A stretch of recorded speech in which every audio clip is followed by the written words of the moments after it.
तो साइंस का एग्ज़ाम आप लोगों का कल है? कल कितने बजे से? 8:30 बजे से। तो आज हम लोग जो है शाम में स्टार्ट कर रहे हैं, कल एग्ज़ाम है। तो ये वीडियो आप लोगों को मिल जाएगा 8 बजे तक। 8 बजे तक प्रयास करेंगे कि ये मिल जाएगा, इसको पूरा पढ़ लेंगे तो ये केमिस्ट्री का इसी में से आएगा। तो केमिस्ट्री का पूरा फुल रिवीजन हम लोग इस वीडियो में करेंगे। तो चलिए सबसे पहले शुरुआत करते हैं रेडॉक्स अपक्रिया। क्या? रेडॉक्स अपक्रिया। बताओ रेडॉक्स अपक्रिया क्या होती है? जिसमें ऑक्सीकरण और अपचयन अपक्रिया, देखो ऑक्सीकरण को उपचयन भी कहते हैं। ऑक्सीकरण और अपचयन अपक्रियाएं दोनों एक साथ होती हैं तो वो ऑक्सीकरण अपक्रिया होती है। तो ऑक्सीकरण जब अपक्रिया होती है तो उसमें क्या होता है? ऑक्सीजन जुड़ता है या और क्या होता है? हाइड्रोजन निकलता है। जिसमें से हाइड्रोजन निकलेगा उसका क्या होगा? ऑक्सीकरण। या जो इलेक्ट्रॉन त्याग करेगा उसका होगा ऑक्सीकरण। ठीक। अब इसी का उल्टा अपचयन हो जाएगा। अपचयन में क्या क्या होगा भाई? ऑक्सीजन निकलता है, ऑक्सीजन निकलेगा, ऑक्सीजन की कमी होगी, ऐसे कर लीजिए ना। ऑक्सीजन निकलता है, ऑक्सीजन में कमी होगी और हाइड्रोजन जुड़ता है या कह लीजिए हाइड्रोजन अधिक होगा। ठीक। और इलेक्ट्रॉन ग्रहण करेगा। ठीक है। तो अपचयन उसका होता है जिससे ऑक्सीजन निकलता है या जिससे हाइड्रोजन जुड़ता है या जो इलेक्ट्रॉन ग्रहण करता है। होश में रहो। अब ऑक्सीकरण अपचयन समझ में आया? अब देखिए कोई उदाहरण एक रेडॉक्स अपक्रिया का बता दीजिए। CH4 प्लस O2 यहाँ बनेगा CO2 और H2O। चलिए यही कर लीजिए। तो इसमें देखिए क्या हो रहा है, यहाँ CH4 है ना, CH4 से ये CO2 बन गया। तो इस CH4 में से हाइड्रोजन निकला है कि ग्रहण किया है? यहाँ ये बना है, यहाँ से ये बना है। तो क्या हुआ है? यहाँ से हाइड्रोजन में कमी हुई है, अधिकता हुई है? हाइड्रोजन निकला है, ग्रहण किया? ये बताओ। हाइड्रोजन निकला है। तो जब हाइड्रोजन निकलता है तो उसका क्या होता है? ऑक्सीकरण। और दूसरे शब्द में देखिए इसी कार्बन से क्या हुआ? ऑक्सीजन जुड़ गया। ऑक्सीजन जुड़ता है तब भी हम कहते हैं ऑक्सीकरण अपक्रिया। तो इसका हो रहा है ऑक्सीकरण, यहाँ लिख दे रहे हैं ये ऑक्सीकरण। ठीक। और इसमें क्या हुआ? इसमें देखिए ये इसका यदि एक का ऑक्सीकरण होता है तो दूसरे का अपचयन होता है। तो इस ऑक्सीजन से देखिए क्या जुड़ा है? हाइड्रोजन ना। तो जब हाइड्रोजन जुड़ता है तो उसका क्या होता है? अपचयन। तो किससे हाइड्रोजन जुड़ा है? ऑक्सीजन से। ऑक्सीजन से हाइड्रोजन यहाँ जुड़ा है। तो हाइड्रोजन जुड़ा है किससे? ऑक्सीजन से। तो यहाँ हुआ है अपचयन। अब ये बताइए कि अपचयन यहाँ किसका हुआ है? अपचयन किसका हुआ है? ऑक्सीजन का, O2 का। और ऑक्सीकरण किसका हुआ है? हाइड्रोजन का। अब ये समझिए कि यहाँ से यदि हाइड्रोजन निकला है तो कोई हाइड्रोजन लेने वाला था, तभी तो ये निकाला है। तो जब हाइड्रोजन निकलेगा, यहाँ से मान लो निकला, माइनस हुआ, निकला और कहीं हाइड्रोजन जुड़ गया यानी हाइड्रोजन ग्रहण किया। तो जब ये हाइड्रोजन में कमी होगी तभी कहीं बढ़ेगा। इसका मतलब यदि किसी का ऑक्सीकरण होगा, हाइड्रोजन निकलने का मतलब ऑक्सीकरण, और तभी तो किसी से जुड़ेगा। जब जुड़ेगा जहाँ तो वहाँ क्या होगा? अपचयन। तो जिसका ऑक्सीकरण हो रहा है वो कह रहा है कि अपचयन कर लो। ऐसा हो रहा है नहीं हो रहा है? हाइड्रोजन जो निकालेगा तो कोई तो ग्रहण करेगा, तो जो ग्रहण करेगा उसका हो जाएगा अपचयन। इसीलिए जिसका ऑक्सीकरण होता है उसको क्या कहते हैं? क्या कहते हैं? अपचायक, है ना। अपचयन करने के लिए कहता है, मतलब हाइड्रोजन देता है तो इसका मतलब किसी को कोई ग्रहण करेगा, उसे कहेंगे अपचायक। जिसका ऑक्सीकरण होता है उसे अपचायक कहते हैं और जिसका अपचयन होता है उसे ऑक्सीकारक, है ना, ऑक्सीकारक कहते हैं। समझ में आया? अब ये बताइए कि इसमें कौन ऑक्सीकारक है, कौन अपचायक है? CH4 का हो रहा है ऑक्सीकरण, तो CH4 क्या होगा यहाँ? अपचायक होगा। समझ में आया? और ये O2 इसका हो रहा है अपचयन, तो इसे कहेंगे ऑक्सीकारक हो जाएगा। ये बात समझ में आई? चलिए, तो ऑक्सीकारक, अपचायक ये सब पहचान लेंगे आसानी से ना। तो कोई एक रासायनिक अपक्रिया और हम लिख दें, इसको बताइए। CuO लिख दे रहे हैं, मिटा दें इसको। चलिए, CuO की अपक्रिया हम करा दे रहे हैं H2 से। चलिए उसी प्रकार से ये भी है। तो यहाँ बना Cu प्लस H2O ना। अब बताइए कि इसमें CuO से जब Cu बना तो इसका हो रहा है ऑक्सीकरण की अपचयन? बताओ कुमकुम बताओ। क्यों? ऑक्सीजन निकल रहा है, तो इसका हो रहा है ऑक्सीजन जब निकल रहा है तो इसका होगा अपचयन। सही है, इसका अपचयन। और H2 का क्या हुआ बताओ रूपांशी? H2 का क्या हुआ? क्यों? क्योंकि H2 से क्या जुड़ रहा है? ऑक्सीजन जुड़ रहा है, तो ऑक्सीजन जुड़ेगा तो इसका होगा ऑक्सीकरण। इसका हो गया ऑक्सीकरण। सही है। अच्छा, अब ये बताइए कौन ऑक्सीकारक कौन अपचायक, जल्दी से। ये क्या है? ऑक्सीकारक क्यों है? क्योंकि इसका अपचयन हो रहा है, ये ऑक्सीकारक हो गया। ये क्या होगा? क्यों? क्योंकि इसका ऑक्सीकरण हो रहा है। इसका ऑक्सीकरण हो रहा है, तब अपचायक हो जाएगा। बस समझ में आ गई? रेडॉक्स अपक्रिया स्पष्ट हो गई। रेडॉक्स अपक्रिया वह अपक्रिया जिसमें ऑक्सीकरण और अपचयन दोनों अपक्रियाएं एक साथ होती हैं। दोनों अपक्रियाएं होती हैं जिसमें वो रेडॉक्स अपक्रिया होती है, और जिसका ऑक्सीकरण होता है उसे अपचायक, जिसका अपचयन होता है उसे ऑक्सीकारक कहते हैं। ठीक है, तो अब इसके बाद अगली अपक्रिया है संयोजन अपक्रिया। क्या? संयोजन अपक्रिया बताइए क्या होती है वह अपक्रिया? हाँ, जिसमें दो या दो से अधिक अभिकारी पदार्थ मिलकर के एकल उत्पाद का निर्माण करते हैं। देखिए, दो अभिकारी पदार्थ मिल गए, बन गया बड़ा उत्पाद। ठीक है, एक उत्पाद का निर्माण होगा, वो क्या होगी? संयोजन अपक्रिया। ठीक है, और कोई उदाहरण बताएगा? H2 प्लस Cl2, इसका होगा 2HCl। सही है। चलिए, तो ये हो गई संयोजन अपक्रिया। अब बता दीजिए वियोजन अपक्रिया। रासायनिक अपक्रिया जिनमें दो या से अधिक पदार्थ सरल पदार्थ विभक्त हो जाते से। हाँ, मतलब देखिए, संयोजन मतलब जुड़ना, वियोजन मतलब अलग होना। तो संयोजन में क्या होता है? दो अभिकारी पदार्थ जुड़ करके एक उत्पाद का निर्माण करते हैं, और वियोजन अपक्रिया में यही उल्टा कर लीजिए, एक अभिकारी पदार्थ जो है क्या होता है? दो या दो से अधिक उत्पादों में टूट जाता है, वियोजित हो जाता है। बस समझ में आई? संयोजन अपक्रिया और वियोजन अपक्रिया। संयोजन में क्या होगा? दो अभिकारी पदार्थ मिलकर के एक उत्पाद का निर्माण करते हैं, संयोजन हो गया।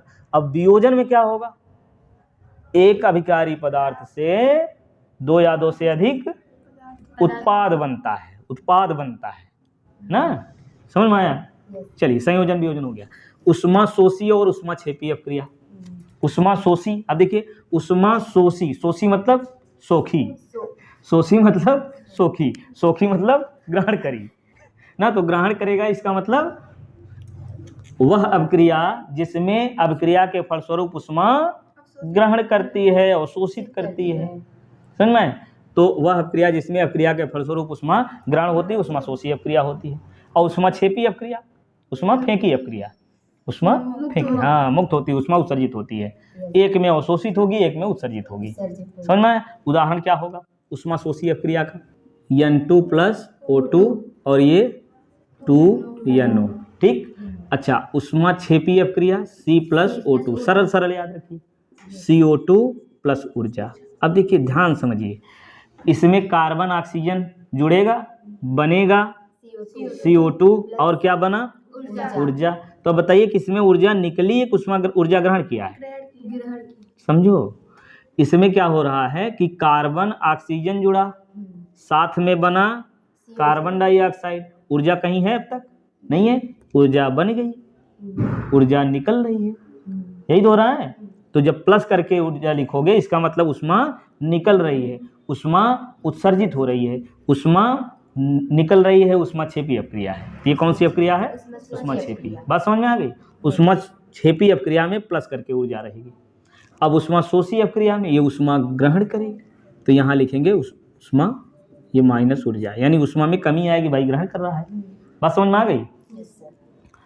तो ये हो गया उष्मा क्षेपी अपक्रिया, ये हो गई उष्मा शोषी अपक्रिया। समझ में आया? अब इसके बाद आगे देखना है संक्षारण क्या है। संक्षारण किस में होता है? धातुओं में। हाँ, धातुओं में क्या होता है? नमी या वायु से अपक्रिया करके धातुओं में क्षय होता है। क्षय मतलब खराब हो जाती हैं, नष्ट हो जाती है, जैसे लोहे में जंग का लगना ना, ये क्या है, संक्षारण है। तो धातुएं जो है नमी और वायु से अपक्रिया करके धातुओं में क्षय होता है, धातुओं में जंग लग जाती है, तो ये क्या कहलाता है, संक्षारण कहलाता है। और संक्षारण को रोकने का उपाय क्या है, पेंट लगा देंगे ना, चलिए ठीक है, पेंट लगा करके उसको जो है संक्षारण से बचा लेंगे। और दूसरा विकृत गंधिता बताइए, विकृत गंधिता क्या होता है। खाद्य पदार्थों हाँ, विकृत गंधिता खाद्य पदार्थों में होती है। कैसे क्या होता है, खाद्य पदार्थों में देखिए ऑक्सीकरण होता है खाद्य पदार्थों का, और खाद्य पदार्थों में किसका ऑक्सीकरण होता है, जो खाद्य पदार्थों में तेल या वसा होते हैं, खाद्य पदार्थों में तेल या वसा का ऑक्सीकरण होता है, और ऑक्सीकरण के फलस्वरूप क्या होता है, क्या होता है, उसकी गंध और स्वाद बदल जाती है, परिवर्तित हो जाती है ना, खराब हो जाते हैं, सही बात है। तो गंध या स्वाद उसकी बदल जाती है, इसी प्रक्रिया को क्या कहते हैं, विकृत गंधिता कहते हैं। अब विकृत गंधिता को रोकना है मतलब ऑक्सीजन से बचाना है इसको, तो ऑक्सीजन से बचाने के लिए क्या करते हैं, इसको वायु से जो है पृथक्कृत कर देंगे, वायुरोधी पदार्थ में उसको रख देंगे किसी में ना, उसको पैक करके रख देंगे, ऐसे कर लीजिए, पैक करके रख देंगे व्यवस्थित, तो विकृत गंधिता से बच जाएगा। और दूसरी बात, पैक करते समय क्या करते हैं, उसमें की वायु हाँ वायु निकाल देते हैं ना, नाइट्रोजन भर देते हैं, तो जो है विकृत गंधिता नहीं होती, मतलब खाद्य पदार्थ खराब नहीं होता है ना। तो अच्छा ये बताइए कि ये नाइट्रोजन भर करके कौन सा उदाहरण कोई बता दीजिए जिसमें ऐसा किया जाता है, जानते हो तो ना। चिप्स की जब पैकिंग होती है, जो मार्केट में आता है, तो उसमें क्या करते हैं, नाइट्रोजन गैस भर दिया जाता है, जिससे खराब ना, हाँ, जिससे जो है उसका विकृत गंधिता उसमें ना होने पाए, खराब ना होने पाए, ठीक है। तो चलिए अब इसके बाद आगे देखेंगे अम्ल, क्षार और लवण के बारे में। तो अम्ल बताइए क्या होता है, अम्ल जो जलीय विलयन में वह पदार्थ जो जलीय विलयन में H+ आयन देता अम्ल होता है। और क्षार क्या होता है, जो जलीय विलयन क्षार या क्षारक कह लेते हैं ना, जो जलीय विलयन में OH- आयन देता है, क्षारक होता है। अच्छा, क्षार क्या होता है, क्षार क्या होता है, वे क्षार जो जल में घुलनशील हों, क्षारक होते हैं, ठीक है। तो चलिए ये क्षारक हो गया, या सीधे जानिए कि जो जलीय विलयन में OH- आयन देता है क्षारक होता है, क्षार होता है, दोनों जलीय विलयन में OH- आयन देंगे। अब तीसरा क्या है, अम्ल, क्षार और लवण। लवण क्या होता है बताइए, लवण अम्ल और, देखिए अम्ल और क्षार के मिलने से अम्ल के ऋण आयन, फिर से देखिए एक बार उदाहरण पहले इसको कर लीजिए, अम्ल जो है H+ देता है ना, और क्षार OH- आयन देता है, ठीक। तो ये H+ कहाँ जुड़ेगा, प्लस वाला माइनस वाला जुड़ेगा, तो धन आयन और ऋण आयन कुछ लिख लेते हैं पहले। तो धन आयनों में कौन कौन है, Na+, K+, Ca पर कितना प्लस होता है, 2+, और Al पर कितना प्लस होता है, 3+, ठीक। और ऋण आयन वाला भी लिख लेते हैं। तो ऋण आयन में कौन कौन लेंगे हम लोग, Cl- ले लो ना, OH- छोड़ दीजिए, Cl- और SO4- माइनस कर लीजिए, और NO3 पर कितना माइनस होता है, सिंगल माइनस होता है, एक माइनस ना, तो इतना बहुत है। अब देखिए यह ऋण आयन किससे जुड़ेगा, धन आयन से। अब देखिए एक ऋण आयन है तो इसमें कितना हाइड्रोजन जुड़ेगा, एक हाइड्रोजन, तो बनेगा HCl। चलिए इसको यहाँ लिखते हैं, क्या बनेगा, हाइड्रोजन जोड़ करके लिख रहे हैं ना, तो HCl बन गया। इसमें हाइड्रोजन जोड़िए तो कितना हाइड्रोजन जुड़ेगा, H2SO4। इसमें हाइड्रोजन जोड़िए HNO3, तो ये सभी क्या बन गए, अम्ल बन गए, ठीक।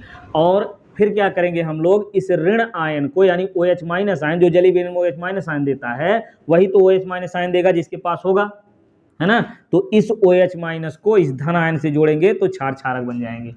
जोड़ करके बताइए जल्दी जल्दी, NaOH, दूसरा KOH, तीसरा हाँ ट्वाइस ना, और Al पर AlOH होल थ्राइस हो जाएगा, ठीक है। ये सभी क्या है, क्षारक हैं, बात समझ में आई। अब क्या होता है कि ये क्षार या क्षारक के ये जो धन आयन है, और अम्ल में क्या है, ऋण आयन, तो क्षार या क्षारक का धन आयन, अम्ल का ऋण आयन मिलता है तो लवण का निर्माण करता है। बात समझ में आई? अम्ल और क्षार की अपक्रिया से क्या बनता है? लवण बनता। कैसे? यहाँ से देखिए, एक अपक्रिया करा देते हैं फिर परिभाषित करेंगे। यहाँ से ले लेंगे हम लोग HCl ले लें, HCl और यहाँ NaOH, ये अपक्रिया हो जाएगी। बनाइए क्या होगा? NaCl और H2O। अम्ल क्षार की अपक्रिया से क्या बनता है? लवण और जल बनता है। यहीं से परिभाषित कर सकते हैं। कैसे? अम्ल क्षार की अपक्रिया से जल के अतिरिक्त जो पदार्थ बनता है उसे लवण कहते हैं। या लवण क्या होता है? जिसमें अम्ल का ऋण आयन और क्षार का धन आयन होता है, लवण कहलाता है। समझ में आया? चलिए, तो ये हो गया अम्ल, क्षार, क्षारक और लवण। लवण के उदाहरण 2-3 बता दीजिए। एक तो यहाँ NaCl हो गया, और कोई बनाइए। यहाँ से धन आयन लीजिए, यहाँ से ऋण आयन ना। कहाँ से ऋण आयन? अभी लिखे थे, मिटा दिए ना। ऋण आयन में ले रहे हैं Cl और क्या लिए थे? SO4। चलिए 2 से बना लीजिए, बहुत है। Na के साथ Cl जोड़ दिए, K के साथ जोड़ लो तभी बन जाएगा। Ca के साथ जोड़ लो CaCl2, Al के साथ AlCl3 हो जाएगा। सही है। अब सबको SO4 के साथ जोड़कर बताओ जल्दी से। सोडियम को जोड़ो Na2SO4, पोटेशियम जोड़िए K2SO4, कैल्शियम जोड़िए CaSO4। यहाँ कहीं नहीं गुणा होगा। क्यों नहीं होगा? क्योंकि उस पे जितना प्लस है उतने माइनस है, गुणा करने की जरूरत ही नहीं है। एल्युमिनियम के साथ सल्फेट बनाइए। Al यहाँ कितना होगा? 2 और इधर 3। क्यों यहाँ 3 होगा? Al पर 3 प्लस है, SO4 पर 2 माइनस, इसलिए इसमें 2। ठीक। तो अम्ल, क्षार, क्षारक, लवण, ये परिभाषा हो गई, उदाहरण भी इतने हो गए। समझ में आया?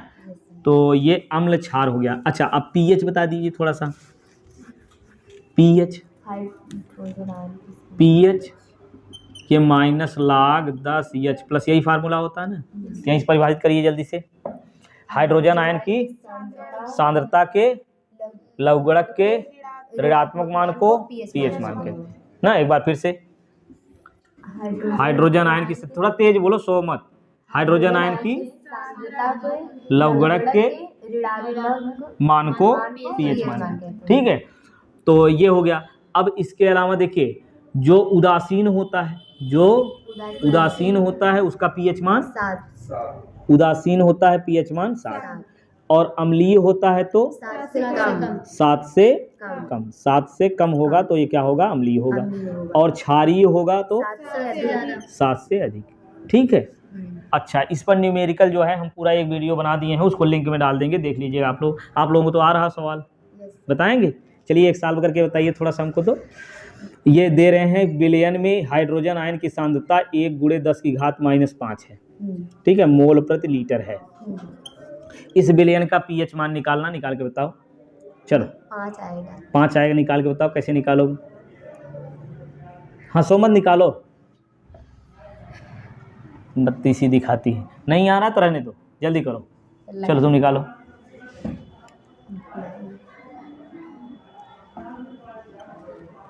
जल्दी जल्दी। हाँ, यहाँ 1 लिखने की जरूरत नहीं है ना, 1 का गुणा करेंगे तब भी वही आएगा।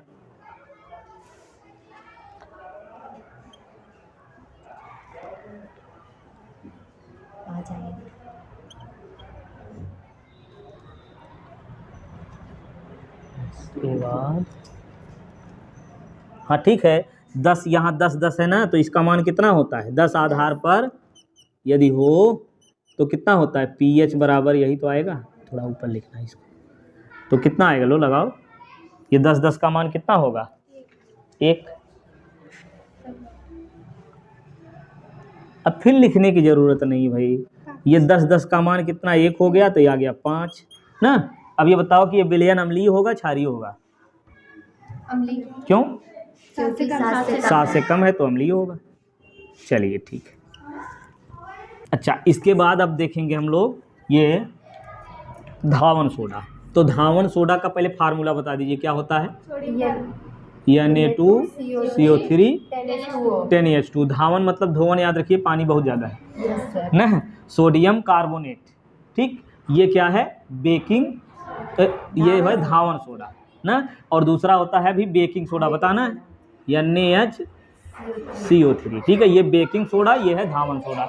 अब धावन सोडा का रासायनिक नाम बताइए क्या होता है, सोडियम कार्बोनेट डेकाहाइड्रेट, ठीक है। ये तो हो गया रासायनिक नाम, और साधारण नाम इसका क्या है, अभी बताया, ये धावन सोडा, ठीक है। अब बनाने की विधि, तो इसमें बनाने की विधि क्या करते हैं कि इसमें लेते हैं, देखिए, नमक और जल के जली विलयन को क्या कहते हैं, नमक और जली विलयन को ब्राइन बोलते हैं, क्या बोलते हैं, ब्राइन। तो ब्राइन में क्या करते हैं, अमोनिया मिला करके इसको क्या करते हैं, अमोनिया मिला करके, अमोनिया और कार्बन डाइऑक्साइड, अमोनिया मिला करके इसको कार्बन डाइऑक्साइड मिला करके इसको गर्म करते हैं, तो फिर क्या होता है, तो यहाँ से बनेगा NaHCO3, ठीक, ये वाला, ठीक। और इसमें क्या होगा, नाइट्रोजन है, अमोनिया है, तो यहाँ बन जाएगा NH4Cl, ठीक। ये बन गया सोडियम बाइकार्बोनेट। अब सोडियम बाइकार्बोनेट के क्रिस्टल को यहाँ से निकाल लेंगे, सोडियम बाइकार्बोनेट को मिला करके क्या करेंगे, इसको गर्म करेंगे, और जब इसको गर्म करेंगे तो बन जाएगा सोडियम कार्बोनेट, क्या बनेगा, सोडियम कार्बोनेट। और जब सोडियम कार्बोनेट बना तो यहाँ से 2 सोडियम लिया ना, 2 से गुणा करो, 2 हाइड्रोजन 1 ऑक्सीजन यहाँ से ले लो, तो H2O निकल गया, ठीक। तो ये बन गया क्या, सोडियम कार्बोनेट। अब इस सोडियम कार्बोनेट को रख देंगे, तो जब ये क्या होगा, ये क्रिस्टलीय अवस्था में परिवर्तित हो जाएगा, जल को अवशोषित करके क्रिस्टलीय अवस्था में परिवर्तित हो जाएगा, तो इसी को हम कहते हैं धावन सोडा। तो ये जल को अवशोषित कर लेगा, Na2CO3 10H2O, तो ये बन जाएगा Na2CO3 10H2O। ये अच्छे से फिर से एक बार समझिए, देखिए 3 स्टेप में ये बनेगा। पहले क्या करेंगे, देखिए, नमक और जल के मिश्रण को ब्राइन कहते हैं, ब्राइन में अमोनिया और कार्बन डाइऑक्साइड मिलाकर गर्म करते हैं, ब्राइन में क्या मिलाएंगे, अमोनिया और कार्बन डाइऑक्साइड मिलाकर गर्म करते हैं, तो क्या बनता है, सोडियम बाइकार्बोनेट। सोडियम बाइकार्बोनेट को निकाल करके इसको क्या करते हैं, गर्म करते हैं, यानी उष्मा की आवश्यकता यहाँ पर होती है। इसको जब गर्म करते हैं तो बनता है सोडियम कार्बोनेट। सोडियम कार्बोनेट जल को अवशोषित करके बना देता है सोडियम कार्बोनेट डेकाहाइड्रेट, यानी धावन सोडा बन गया। अब बनाएंगे हम लोग बेकिंग सोडा। तो बेकिंग सोडा कैसे बनेगा, ये सोडियम कार्बोनेट ना, सोडियम कार्बोनेट जल और कार्बन डाइऑक्साइड को गर्म कर देंगे, ठीक। इसको गर्म कर देंगे तो बन जाएगा, कैसे होगा, देखिए, NaHCO3, ठीक है। इसको बैलेंस कर लीजिए, देखिए, समीकरण संतुलित करना भी यहीं से सीख लीजिए, कैसे, 2 सोडियम है, यहाँ 2 होना चाहिए, कर लो गुणा, हाइड्रोजन 2 है, हो गया 2, कार्बन कितनी बार यहाँ 2 हो गया, तो 1 कार्बन यहाँ 1 कार्बन यहाँ, वो भी सही हो गया। अब बच्चा ऑक्सीजन, उसको चेक करिए, 3 1 4 और 2 6, कितना ऑक्सीजन इधर है, 6, इधर कितना है, सही है ना, बस बन गया। तो ये बेकिंग सोडा, समझिए बेकिंग सोडा कैसे बना, सोडियम कार्बोनेट के जलीय विलयन में कार्बन डाइऑक्साइड गैस को प्रवाहित करने पर ये बनता है बेकिंग सोडा, बस समझ में आया। तो ये हो गई बनाने की विधि। अब तीसरा देखेंगे, जो ये भी बहुत इंपॉर्टेंट है, क्या हुआ, उपयोग अभी देख ले रहे हैं। तो उपयोग बता दीजिए थोड़ा सा, याद हो, पहले क्या है, बेकिंग सोडा था ना, पहले था धावन सोडा। धावन सोडा में क्या होता है, धावन सोडा का उपयोग है, हाँ, आग बुझाने में होता है। चलिए आग बुझा दीजिए। और क्या, धावन सोडा भाई, तो धावन सोडा, धुवन सोडा कपड़े को धोने में, कपड़े को साफ करने में इसका उपयोग होता है ना, 2 उपयोग बहुत है। और दूसरा बेकिंग सोडा का उपयोग, सोडा का उपयोग है खाने के पदार्थ में ना, और क्या बनाने में, कोल्ड ड्रिंक बनाने में, ठीक, उपयोग होता है। चलिए 2 उपयोग बहुत है। अब इसके बाद अगला देखेंगे plaster of Paris. Plaster of Paris का पहले फार्मूला बनाएंगे। फार्मूला क्या होता है, ये क्या है, प्लास्टर ऑफ पेरिस। ये तो प्लास्टर ऑफ पेरिस हो गया साधारण नाम। और इसका रासायनिक नाम क्या होगा? Calcium sulphate hemihydrate. हेमीहाइड्रेट, आधा है हेमीहाइड्रेट। अब इसको बनाने की विधि, बनाने के लिए क्या करते हैं? जिप्सम लेते हैं। तो जिप्सम में 2 H2O लेंगे, 2 H2O। अब इसको क्या करेंगे? गर्म कर देंगे। तो यहाँ से बन जाएगा plaster of Paris. Plaster of Paris मतलब CaSO4 और हाफ H2O बन गया। सही है। अब आधा H2O, 2 में से आधा H2O यहाँ हो गया, तो कितना H2O निकलेगा? 2 में से आधा निकाल लो, कितना है? 2 दूना 4, 4 में से 1 गए 3, 3/2। तो ये हो जाएगा 3/2 H2O। सही है। तो ये हो गया प्लास्टर ऑफ पेरिस बनाने की विधि। प्लास्टर ऑफ पेरिस कैसे बनाएंगे? जिप्सम को गर्म करके प्लास्टर ऑफ पेरिस बनाया जाता है। इतना लिख करके ये रिएक्शन लिख दीजिए, हो गया बनाने की विधि। सही है। अच्छा, अब इसका उपयोग क्या होगा, कहाँ होगा? मूर्ति बनाने में, खिलौने वगैरह बनाने में, और प्लास्टर लगाया गया है। हाँ ठीक है। टूटी हुई हड्डियों को जोड़ने में, हाँ, टूटी हुई हड्डियों को जोड़ने में इसका प्रयोग किया जाता है। ठीक है, चलिए 3 बहुत है। अब इसके बाद कार्बनिक रसायन में आ जाए। कार्बनिक रसायन में देखिए, कार्बनिक रसायन में हम लोग देखेंगे कार्बन, कार्बन परमाणु क्रमांक कितना है? 6। इलेक्ट्रॉनिक विन्यास करेंगे तो 2 4। बाहरी कोश में कितना इलेक्ट्रॉन है? 4। तो ये कितना इलेक्ट्रॉन ग्रहण करता है? 4। और कितना इलेक्ट्रॉन देता है? अरे भाई 4 है तो 4 ही देगा। 4 इलेक्ट्रॉन, 4 जो है इलेक्ट्रॉन है, तो ये 4 संयोजी बंध बनाता है। किस प्रकार का बंध बनाता है? सहसंयोजी बंध बनाता है ना। तो कार्बन से जो है यदि हाइड्रोजन को जोड़ना है तो कितना हाइड्रोजन जोड़ेंगे? 4 हाइड्रोजन। तो इसमें किस प्रकार का बंध बनेगा? सहसंयोजी। सहसंयोजी बंध क्या होता है? इलेक्ट्रॉनों की साझेदारी से जो बंध बनता है वो सहसंयोजी बंध होता है। ठीक। तो अब नामकरण में तो याद ही होगा कार्बन की संख्या कितनी होती है। कैसे 1 2 3 4 कैसे होता है कार्बन में? हाँ तेज बोलो। Meth eth, prop, but, pent, hex, hept, oct, non, dec. हाँ बोलो। मेथेट, प्रोप, थोड़ा जल्दी, ऑक्ट, नॉन, डेक। ठीक है, याद है ना सबको? चलिए, अब जो है जब कार्बन की सिंगल बॉन्ड लगता है तो क्या जोड़ते हैं? एन जोड़ते हैं। कार्बन डबल बॉन्ड है, इन जोड़ेंगे। ट्रिपल बॉन्ड है, आइन जोड़ेंगे। तो बहुत बड़ा नहीं पूछता, छोटा छोटा पूछता है। हाँ, तो जो है OH में क्या होगा? आल जुड़ेगा। OH में आल जुड़ता है। CHO में अल जुड़ेगा ना। COOH में क्या जुड़ेगा? ओइक अम्ल। हाँ ठीक है, ओइक अम्ल। ये ओइक अम्ल। समय बहुत कम है, थोड़ा जल्दी जल्दी रिवाइज कर लेते हैं। और क्या? एल्डिहाइड भी है शायद ना। एल्डिहाइड में इसमें क्या जुड़ता है? अल जुड़ता है। अच्छा लिखे हैं, अच्छा लिखे हैं यार। और कुछ ईथर है कि नहीं है? इतना ही इम्पोर्टेंट है ना। हेलोजन भी है इसमें। हेलोजन मतलब क्लोरो, ब्रोमो, आइडो। ठीक, इतना। तो अब 1 1 2 2 एग्जाम्पल कर लेंगे जल्दी जल्दी। तो इसका नाम जो है बताइए, CH3 ना। इसका नाम क्या होगा? भाई कार्बन जो है सिंगल बॉन्ड से तो है, तो क्या बनेगा इसका नाम? एथेन हो गया ये। ठीक। और ये चलिए 3 लिख दे रहे हैं, 1 1 लोग बनाइए जल्दी से। ये CH2, चलिए बनाते रहिए, उसी में लिखते रह जाएंगे। इसका जो है स्ट्रक्चर बनाइए जल्दी से, बॉन्ड लगाइए और नाम बनाइए तुरंत जल्दी से। जितने कार्बन है सभी कार्बन पहले लिखेंगे ना। हाँ ऐसा करो, पहले ढक लो इसको अच्छे से जिससे दिखे ना। ठीक।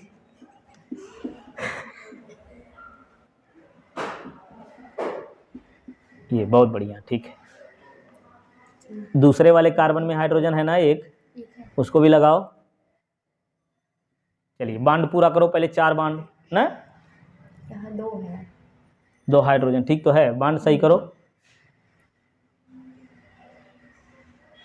हाँ नाम लिखो जल्दी से। ना आलसी, थोड़ा जल्दी जल्दी करो। लिखो लिखो, हंसना बाद में।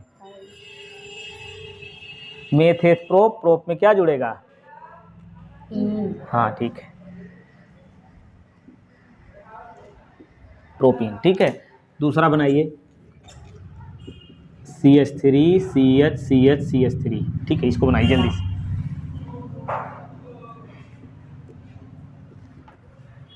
मिटा दें इधर।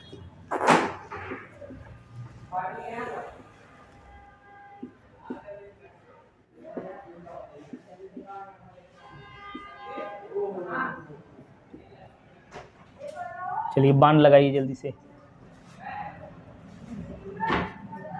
ठीक,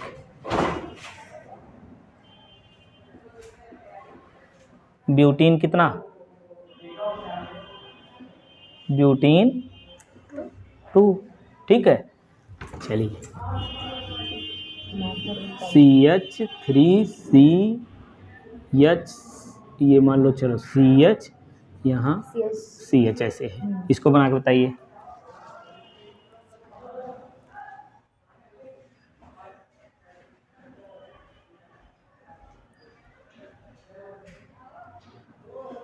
ठीक है, हाँ बांध सही कर लीजिए अब। ठीक है, 3 कार्बन है तो क्या होगा? प्रोपाइन। ठीक है, चलिए उतनी, ये छोटा सा बना लीजिए, ये बनाइए। चलिए आल वाला यानी एल्कोहल वाला बनाइए। CH3OH, वहीं से बता दीजिए इसका नाम क्या होगा? मेथ में आल जोड़ेंगे, क्या बनेगा? मेथेनॉल। CH3CH2OH, ये होगा, क्या होगा ये? एथेनॉल। ठीक, और ये CH3CH2OH प्रोपेनॉल ना। और इसी में यदि हम यहाँ जोड़ दें CHO तो ये क्या हो गया? मेथेनॉल।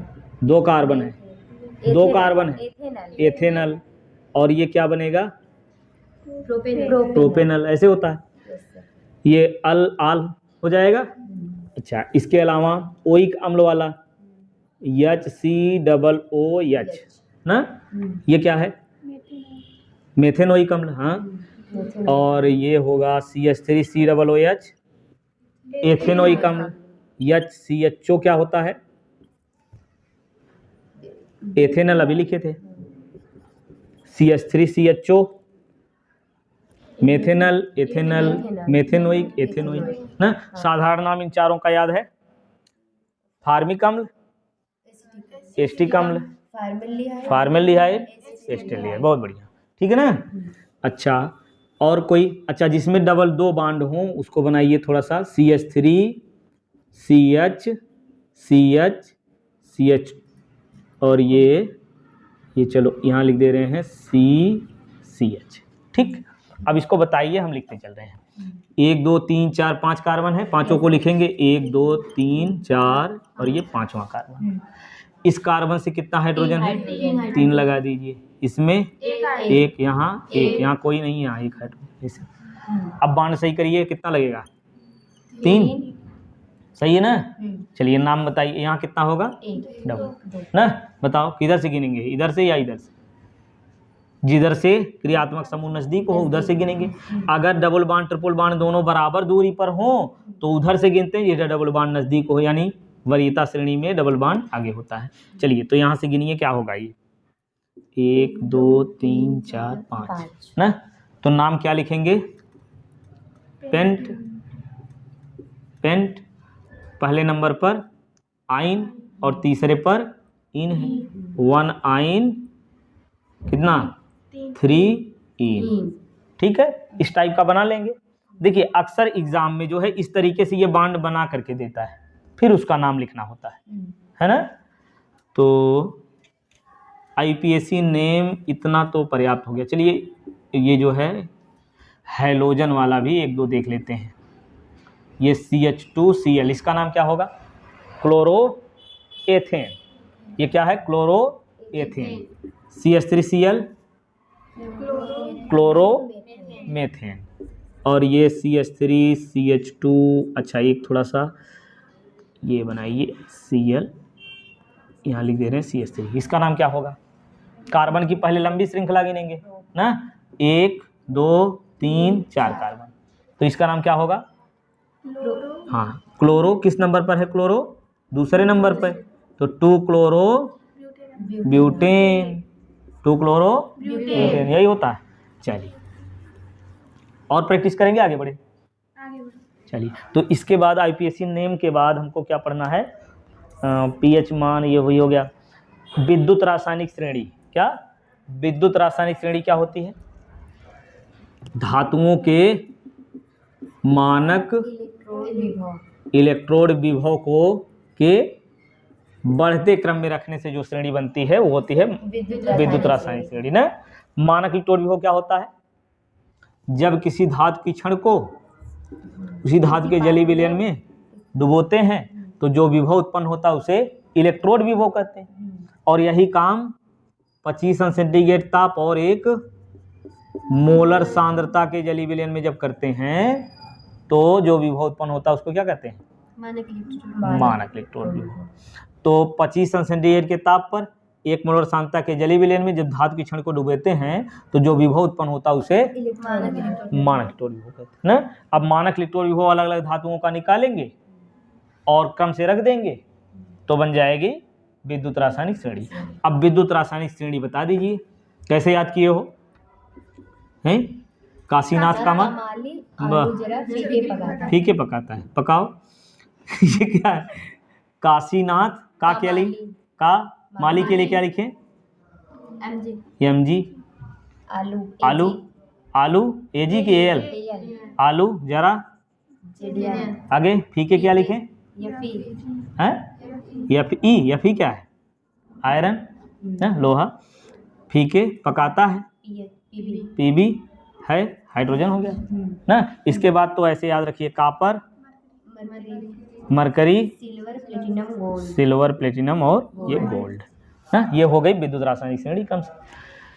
तो ये विद्युत रासायनिक श्रेणी हो गई।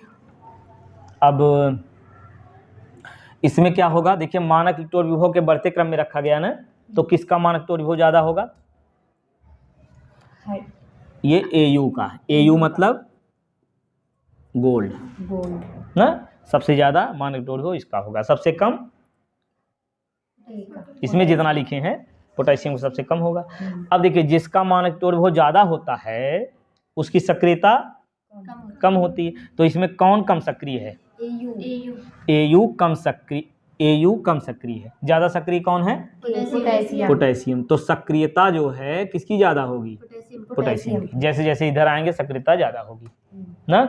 सक्रियता मतलब ये सभी क्या हैं? धातुएं हैं, धातुएं, अम्ल, क्षार, लवण, क्या हैं सब? बताइए, ऑप्शन दिए हैं कि धातु है कि अधातु है, अम्ल है, क्षार है, लवण है, क्या है ये सब? धातु हैं। ये सभी क्या हैं? धातु हैं। अब धातुएं जो होती हैं वो क्या करती हैं? इलेक्ट्रॉन ग्रहण करती हैं कि त्याग करती हैं? धातुएं ये सभी इलेक्ट्रॉन त्याग करेंगे, ग्रहण करेंगे? त्याग करेंगी। तो धातुएं इलेक्ट्रॉन का त्याग करती हैं, तो ये लोग इलेक्ट्रॉन का त्याग करेंगी। अब सक्रियता इनकी जिसकी ज़्यादा होगी वो इलेक्ट्रॉन बहुत अच्छे से त्याग करेगा, यही ना। तो ये बताइए कि इलेक्ट्रॉन त्याग करने की प्रवृत्ति किसमें ज़्यादा होगी? पोटेशियम का ना। तो इलेक्ट्रॉन त्याग करने की प्रवृत्ति यहाँ ज़्यादा होगी। तो जो इलेक्ट्रॉन त्याग करता है उसका क्या होता है? ऑक्सीकरण, अपचयन? अपचयन। जो इलेक्ट्रॉन त्याग करता है उसका अपचयन होता है ऑक्सीकरण। तो ये जो है ऑक्सीकरण इसका आसानी से हो जाएगा ना। तो जिसका ऑक्सीकरण होता है उसको क्या कहते हैं? अपचायक की ऑक्सीकारक? अपचायक। अच्छा, थक गए हो क्या? भूख प्यास लग गई, बहुत सुर में आवाज आ रही। तो सक्रियता जो है किसकी ज्यादा होगी? जिसका मानक इलेक्ट्रोड विभव कम होगा उसकी सक्रियता ज्यादा होगी। इलेक्ट्रॉन आसानी से त्याग करेगा, ऑक्सीकरण होगा, अपचायक कहलाएगा। तो ये बताइए, हम 3 ऑप्शन दे रहे हैं, ये कैल्शियम और ये आयरन और ये कॉपर, ये पोटेशियम, ठीक है। इसमें से पूछा जा रहा है कौन प्रबल अपचायक है? ऑप्शन में ऐसे पूछता है, बताइए इनमें से कौन प्रबल अपचायक है? पोटेशियम। क्यों? क्योंकि सर ये हाँ सक्रियता श्रेणी में पहले है। विद्युत रासायनिक श्रेणी कह लीजिए, विद्युत रासायनिक श्रेणी में पहले है। जो पहले होता है उसकी सक्रियता ज़्यादा होती है, इलेक्ट्रॉन त्याग करता है, ऑक्सीकरण होता है, अपचायक कहलाता है। तो प्रबल अपचायक ये हो गया। बात समझ में आ गई? तो इसी को देखिए, चारों ऑप्शन दिया हुआ है, मान लो ABCD करके, ABCD, ठीक। तो इसमें जो है क्या करना है कि इसके सक्रियता का बढ़ता हुआ क्रम लिखना है। क्या लिखना है? सक्रियता का बढ़ता हुआ क्रम। तो सक्रियता का बढ़ता हुआ क्रम कैसे लिखेंगे? इसको जो है सक्रियता के बढ़ते हुए क्रम में लिख के बताओ। पहले कौन लिखेंगे? जब मार्कर तो लिए हो, चलो लिखो। बढ़ता हुआ क्रम लिखना है तो इसका मतलब जो कम सक्रिय होगा पहले उसको लिखो, फिर ज़्यादा सक्रिय। कम सक्रिय कौन है इसमें से? ये CU है। हाँ ठीक है, CU के बाद FE, हाँ CA, फिर बढ़ते क्रम में लिखना है। तो बढ़ते क्रम में छोटा बड़ा का निशान लगाइए। बढ़ते क्रम में तो ये बढ़ते क्रम में कर देंगे ऐसे, है ना। शांति जाओ जी।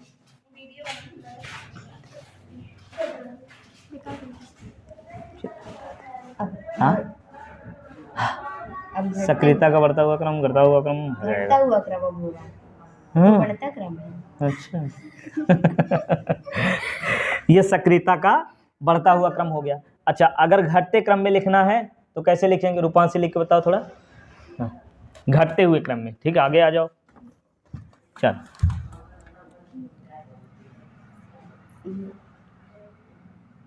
CA, FE, CU। अब देखिए घटते क्रम में लिखेंगे तो किधर तीर का निशान लगाएं? बैठ जाओ, ठीक है। किधर तीर का निशान लगाएंगे? के की साइड, ऐसे ही ना। चलिए ठीक है, समझ में आया ना। ये घटते हुए क्रम में हो गया, ये बढ़ते हुए क्रम में हो गया। तो ऐसे भी पूछता है। इसके अलावा देखिए ABCD करके पूछ लेगा। ABCD ऐसे ऑप्शन दिया हुआ है तो इसमें पहला ऑप्शन दे देगा A ज़्यादा है, B ज़्यादा, C ऐसे करके दे दिया ना। या इसी में दूसरा ऑप्शन B ज़्यादा है, C से ज़्यादा है, इसके बाद A, फिर D, अल्टरनेट क्रम में इधर उधर करके दे देगा, है ना। तो सही वाला कौन सा है उसको सोच के बता दीजिए थोड़ा सा हमको। बढ़ते क्रम में सक्रियता का बढ़ता हुआ क्रम ABCD के रूप में क्या लिखें पहले? बढ़ता क्रम। हाँ, बढ़ता क्रम, बढ़ता हुआ क्रम, बढ़ता हुआ क्रम पहले C से ज़्यादा B, फिर उससे ज़्यादा A, फिर इससे ज़्यादा D। हो गया इसे, समझ में आया। तो सक्रियता का बढ़ता हुआ क्रम, समझ में आया।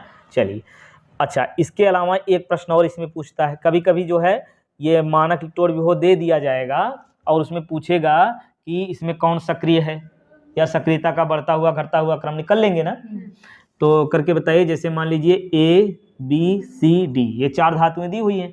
तो A धातु का मान लीजिए 0.05 या 2.5 कर लीजिए, 0.35, ये 0.12 और ये 1.2 है। ABCD ये 4 है। D कैपिटल कर लो इसको भी।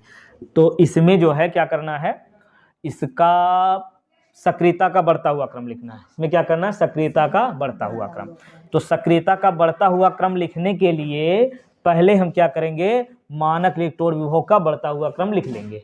पहले क्या करेंगे? बढ़ता हुआ क्रम लिख के बताओ। बढ़ता हुआ क्रम मतलब जो छोटा होगा पहले उसको लिखेंगे। कौन छोटा है?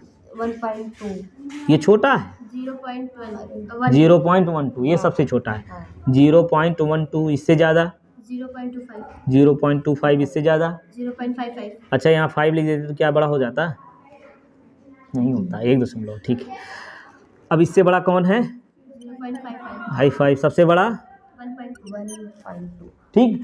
अब देखिए ये मानक इलेक्ट्रोड विभव के बढ़ते क्रम में इसको ABCD को पहले कर लीजिए ना। पहले यहाँ क्या लिखेंगे? C, उससे ज़्यादा ये रफ पे आप काम कर सकते हैं, या यदि पूछेगा मानक इलेक्ट्रोड विभव का बढ़ता हुआ क्रम लिखिए तो यही हो जाएगा। C से ज़्यादा A, फिर B और फिर D। ये क्या हो गया? बढ़ता हुआ क्रम किस चीज़ का? मानक इलेक्ट्रोड विभव का बढ़ता हुआ क्रम। मतलब मानक इलेक्ट्रोड विभव ये दिया हुआ है। ये प्रश्न है कि इतना मानक इलेक्ट्रोड विभव है तो सक्रियता का बढ़ता हुआ क्रम क्या होगा। या ऐसे पूछेगा कौन प्रबल आक्सीकारक होगा, कौन सबसे ज़्यादा सक्रिय होगा। पहले यही बता दीजिए कौन सबसे ज़्यादा सक्रिय होगा। ठीक है, उठा लो। कौन सबसे ज़्यादा सक्रिय होगा? बोलो भाई, कौन ज़्यादा सक्रिय होगा? जिसका मानक इलेक्ट्रोड विभव कम होगा। 0.12, ये सबसे ज़्यादा सक्रिय होगा। ठीक, सबसे ज़्यादा ये सक्रिय हो गया। और सबसे कम सक्रिय कौन होगा? 1.2। कौन प्रबल अपचायक होगा? 0.12। मतलब ये C वाला। C जो है क्या होगा? प्रबल अपचायक। ठीक। प्रबल आक्सीकारक कौन होगा? आक्सीकारक। देखिए ये अपचायक ना, आक्सीकारक D हो जाएगा। बात समझ में आ गई? बढ़ते घटते क्रम में कर लेंगे इसको। तो सक्रियता का बढ़ता हुआ क्रम बताइए क्या होगा? पहले क्या लिखेंगे? ये तो बढ़ता है। ये मानक रिक्ट और विभव का बढ़ता हुआ क्रम हो गया। सक्रियता का बढ़ता क्रम लिखना है तो पहले जो कम सक्रिय उसको लिखेंगे, तभी तो बढ़ते क्रम में होगा। तो कम सक्रिय कौन है? 1.2 ये ABCD बोलिए। डी हाँ, तो D हो गया। D से ज्यादा सक्रिय कौन है? B होगा, और B से ज्यादा A, और A से ज्यादा C सक्रिय होगा। क्यों C ज्यादा सक्रिय होगा?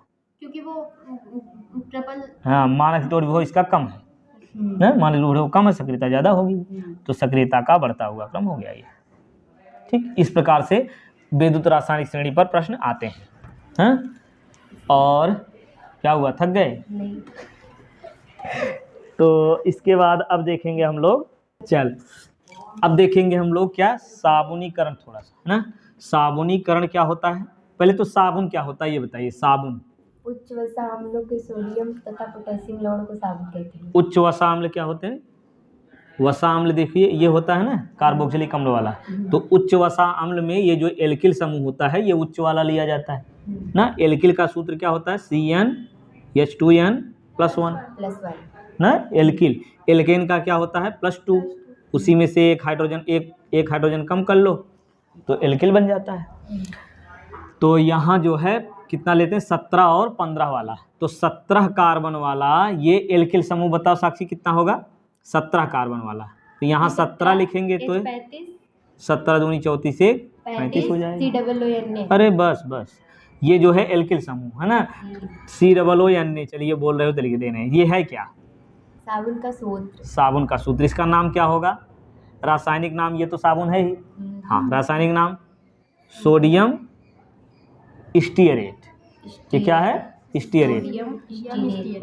देखिए ये अम्ल भी बता दे देने थोड़ा सा, ये COOH, इसको क्या बोलते हैं? अच्छा, ये वाला तो याद ही होगा, COOH। हाँ, ये क्या है? फार्मिक अम्ल। ये क्या है? फार्मिक अम्ल। अब ये हाइड्रोजन निकलेगा, यहाँ सोडियम लगा दो, इसको क्या बोलते हैं? Sodium format. 8 लगाते हो ना, तो वैसे ये क्या है? ये स्टीयरिक अम्ल है। इसमें से हाइड्रोजन हटाओ या Ne लगाओ तो क्या बनेगा? Sodium stearate. Sodium stearate. और यही 15 कार्बन वाला जब बना दोगे साबुन तो ये क्या बन जाएगा? सोडियम पामीटेट। H31, 15 दूनी 30 से 31, COONA, ये साबुन हो गया। ठीक, हाँ, Ne लगाइए या K लगाइए। ठीक, सोडियम या पोटेशियम के लवण होते हैं। देखिए वसा अम्ल है ना, ये वसा अम्ल है। अब इसी में सोडियम लगा देंगे या पोटेशियम तो ये उच्च वसा अम्ल है। उच्च वसा अम्लों के सोडियम या फिर पोटेशियम लवण जो हैं वो क्या कहलाते हैं? साबुन कहलाते हैं। ठीक, याद रहेगा साबुन परिभाषा, बताओ एक बार। साबुन कहते हैं। ठीक है, अब साबुनीकरण अब क्रिया पूछता है। ठीक है, साबुन को परिभाषित कीजिए, सूत्र लिखिए, उसका नाम लिखिए, तो हो जाएगा इतना। अब साबुनीकरण कैसे होता है? साबुनीकरण अब क्रिया में, यानी साबुन कैसे बनता है? वसा या तेल। हाँ, वसा या तेल। तो उच्च वसा अम्ल लेंगे, तो वसा अम्ल में क्या लेते हैं? वसा। देखिए ये ऐसे कर लीजिए, पहले गिलसराल बना लीजिए, आसानी से याद रहेगा जिससे। देखिए गिलसराल यही होता है ना, CH2OH ना, तो ये हो गया क्या? गिलसराल। अब इसमें वसा अम्ल बनाना है तो इसके लिए क्या करेंगे? इसमें जोड़ देंगे यही, इसमें ऐसे बनाइए, ये गिलसराल हो गया, ये एल्किल समूह ना, तो R समझ के एक बार लिख दे रहे हैं, तो RCOOH ये बन गया वसा अम्ल। इसी को इसमें लगा देना है। हाँ, तो इसको कैसे लगाएंगे? COOR ऐसे करके, याद करने का तरीका ऐसे याद रहेगा। इसको हटाइए, COOR ऐसे समझिए। ये क्या है? अगर इसको याद कर सके तो बनाने की कोई ज़रूरत नहीं है। ये क्या है? वसा अम्ल या तेल है। ठीक, अब इसी वसा R की जगह यहाँ क्या लिखेंगे हम लोग? C17H35 या C15 या H31 रख सकते हैं, है ना। चलिए 2 ही रखिए, बहुत है। अब इसकी अपक्रिया जो होती है NaOH या KOH, अगर सोडियम लवण बनाना है तो NaOH से कराएंगे और या फिर KOH, दोनों में से एक ही लिखिए कोई एक। तो NaOH के साथ जब इसको गर्म करते हैं तो क्या होता है कि यहाँ से OH हर जगह जा करके यहीं जुड़ जाता है। ठीक, तो क्या बनेगा, OH जब जुड़ेगा तो यहाँ बनेगा CH2। देखिए पहले COOR जो हम लोग लगाए थे उसको हटा करके यहाँ लिख दीजिए CH2 और ये CH, ये CH2। ठीक, COOR हटाइए, यहीं OH लगा दीजिए, ये बन गया क्या, ग्लिसरॉल। ठीक, और क्या बचा हुआ है, देखिए 3 जगह OH जोड़े हैं ना, तो यहाँ 3 बार इसको भी लगा दो, 3 NaOH। अब 3 जगह इसी में Na जोड़ देंगे, कैसे देखिए, R, ये वाला R COO है, RCOO कितनी बार है, 3 बार ना, और क्या बचा 3 बार Na, ये हो गया साबुन। समझ में आया। यहाँ लिखेंगे क्या, वसा या तेल, और ये क्या है, सोडियम हाइड्रोक्साइड, ये बन जाएगा ग्लिसरॉल, यहाँ लिखना चाहे लिख दे ग्लिसरॉल, और ये क्या है, साबुन। समझ में आया ना। अच्छा, अब इसी अपक्रिया को R की जगह क्या, इस 17 वाला लिख लीजिए या 15 वाला, दोनों रिएक्शन लिखेंगे, स्पष्ट रहेगा। साबुनीकरण में शुरुआत कैसे करेंगे फिर समझिए। वसा या तेल का सोडियम हाइड्रोक्साइड के साथ अपक्रिया कराने पर ग्लिसरॉल और साबुन बनता है, इस अपक्रिया को साबुनीकरण कहते हैं। ठीक, साबुनीकरण वह अपक्रिया है जिसमें वसा और तेल की अपक्रिया सोडियम हाइड्रोक्साइड से कराने पर ग्लिसरॉल और साबुन बनता है। ठीक है, इस अपक्रिया साबुनीकरण कहते हैं। अब ये 17 और 35 वाला कैसे लिखेंगे, CH2 COO C17 H35, इसको लिख के बताओ थोड़ा सा, तो चलो पूरा करो। क्या लिखें? C17 R की जगह क्या करना, C17 H35 करना। चलो लिखो लिखो जल्दी, लो दो में लिखो, खाली हंसने आता, मार पड़ेगी अभी। क्या हुआ पेट गड़बड़, जाओ बाहर जाओ। चलिए ठीक है, बस यही बना लो बस, C17 H35। ठीक, आगे रिएक्शन पूरा करो, हम लिख दें 3 NaOH। चलो बताओ, हम लिख रहे हैं, ये क्या बनेगा बताओ, बोलते जाओ, CH2OH और CHOH, और यहाँ CH2OH, फिर यहाँ बनेगा 3 C17 H35 COO। ये बन गया क्या, सोडियम, क्या बोलो जी, सोडियम स्टीरेट।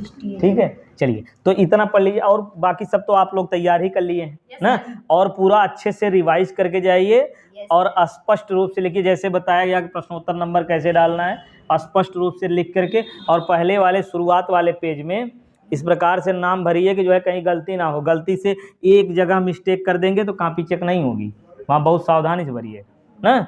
तो पूरा अच्छे से रिवाइज करके जाइए, अच्छे से लिख के आइए, ठीक है।